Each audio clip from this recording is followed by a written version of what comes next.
we turn our attention back to the NBA Finals, and we'll play a game called Fact or Fiction. JJ Redick, I'm starting with you. Fact or fiction, the Warriors are relying too much on Steph Curry.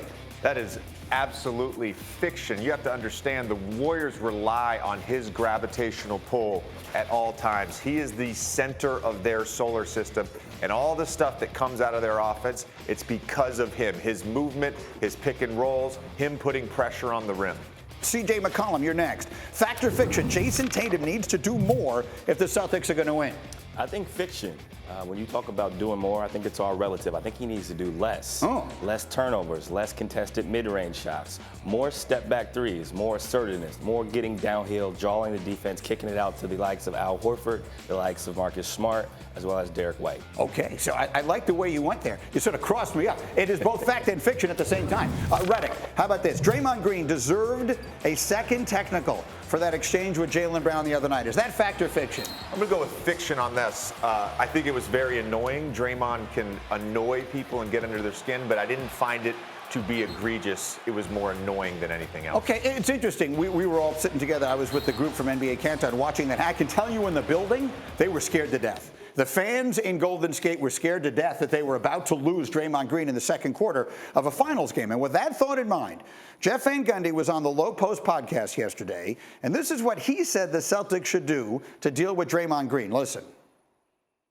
You either have to come to the idea as a group that we're going to completely ignore Green, his antics and his disruptions, or we're going to confront him every single time he runs his mouth. I would try to get the earliest double T of all time, and then every time Green's running his mouth, turn and confront him. So when he said earliest double T of all time, CJ, you sort of laughed over here. Why? What made you react that way? I think you just have to play your game, honestly. I think you can't get too caught up in Draymond's antics. That's who he is as a person. That's who he is as a player. And when you're beginning to more so worry about him than the game, I think he's won.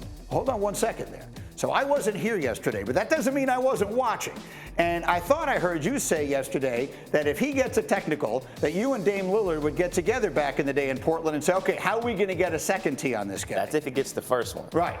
So you got to get it. Jeff just said, get that first one on him. Get that quick double T. If he gets the first one, then the likes of Grant Williams, they have to come into the game. And maybe you take a hard foul. Maybe you kind of send a message to him that, hey, I know you have a technical foul. You can toe the line if you want to, but understand that you can get thrown out similar to how you did in 2016. Are you talking trash? I mean, what exactly is it that gets him going? You've been on the court with him. What is it that pushes his button? He loves it when you talk trash, but he loves it even more when you talk trash when you're behind. It's easy to talk when you're winning. It's like front running, you know what I'm saying? Like everything's going well for you. But if you're down in the game, maybe it's the third quarter and you're on that run, and you're still talking trash, I think he doesn't respond the same way that he has before. How about it, JJ? Because these things have worked both ways for Draymond in the past. Obviously, they've won titles. He's made himself a Hall of Famer. He's also gotten suspended in the NBA Finals in the past. How are we handling this?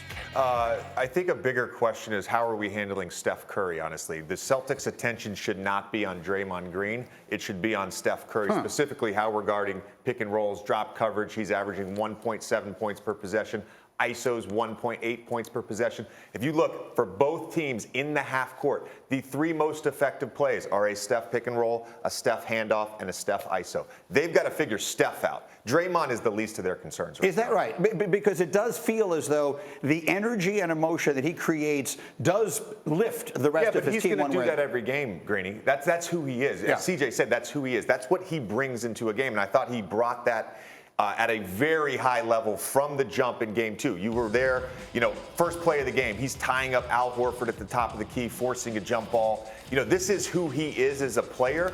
That's not going to necessarily affect the scoreboard the way how you're guarding Steph Curry will affect the scoreboard. That is a fascinating little graphic we have up there. You see, they win almost 8 out of every 10 games they play when he gets a technical foul. CJ, how should I react to that? This is a wild stat. I've never seen a stat like this before. The fact that he has, call it 28 technical fouls at least in games is mind-blowing. But he has to be careful because there is a point system in place depending on how many points he racks up for technical fouls. Right. And this series could go 7 games, and if that does, that could be a problem. Well, JJ just said ignore him, or is that the word you used? How do you do that? When he's out there, he feels, I'm sitting all the way upstairs watching this thing, and I'm want to run down there and do something about it. How do you ignore him when he's being Draymond? I think you kill him softly with your play, honestly. They have a chance at home to make a statement and go up 2-1. Jayson Tatum could be aggressive early on. The role players will be more aggressive early on, be more comfortable, and I think that will speak more volumes than anything they can say to him because he's heard it all. Give me a final word on this, JJ. We'll get back to some other things. But on Draymond, I mean,